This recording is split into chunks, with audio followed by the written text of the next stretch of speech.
दोस्तों नमस्कार। कोई भी जो एक्सप्रेसवे है या फोर लेन है वो अक्सर जो है वो शहर के बाहर से निकाला जाता है ताकि उस पे ट्रैफिक आसानी से चलता रहे, यानी जाम ना लगे, इसलिए वो शहर के बाहर से निकाला जाता है। तो इसके लिए किसानों की जमीन का अधिग्रहण किया जाता है। जैसे गंगा एक्सप्रेसवे के लिए जो है 18,000 एकड़ जमीन 1 लाख से ज्यादा किसानों से, जो कि 12 जिलों के किसान हैं उत्तर प्रदेश से, उनसे ये जमीन ली गई है। तो इससे सालाना करीब 27,000 से 36,000 मीट्रिक टन जो अनाज का उत्पादन है, गेहूं या धान का जो औसत है, वो कम हो जाएगा, यानी कि उत्पादन कम होगा इतना जो है। तो इसकी भरपाई कहाँ से होगी, ये बड़ा सवाल है। हालांकि कहा जा रहा है कि इसके बनने से किसानों को सुविधा हो गई है। सुविधा ये हुई है कि उनको अपनी फसल मंडी तक ले जाने में आसानी होगी।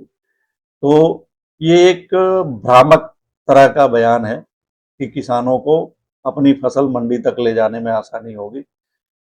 हकीकत ये है कि इसके एक्सप्रेसवे के बन जाने से किसानों की, अधिकतर किसानों की जो जमीन है वो दो भागों में बट गई है। कुछ एक्सप्रेसवे के इस तरफ, कुछ एक्सप्रेसवे के उस तरफ। खेत उस तरफ चले गए, घर इस तरफ चला गया। अब किसी को अपने घर से खेत में जाना है तो एक्सप्रेसवे को पार करना पड़ेगा, और एक्सप्रेसवे को पार करने की कोई सुविधा कहीं पर नहीं बनाई गई है। हर गांव में तो नहीं बनाई गई है। एक तय दूरी पे अगर बनाई गई है तो बनी होगी, नहीं तो नहीं बनी होगी। लेकिन जिस गांव से, जिसकी जमीन से एक्सप्रेसवे गया है और उसका घर इस तरफ हो गया और खेत उस तरफ हो गया और उसको खेत तक जाना है, तो उसे एक्सप्रेसवे को पार करना पड़ेगा, जो ट्रैफिक नियमों का उल्लंघन करना पड़ेगा।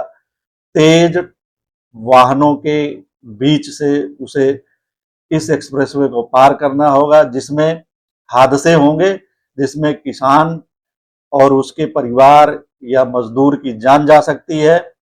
और जो एक्सप्रेसवे पे वाहन दौड़ा रहे हैं, हादसा होने पर उनकी भी जान चली जाएगी। तो ये एक बहुत बड़ी व्यवहारिक दिक्कत किसानों के सामने खड़ी हो गई है एक्सप्रेसवे के बनने से, क्योंकि उनकी जमीन इधर और उधर में बट गई है और इधर उधर जाने का कोई रास्ता नहीं बनाया गया है। ये किसानों की सबसे बड़ी समस्या है, जो जिसकी तरफ ध्यान ही नहीं दिया गया है। नमस्कार।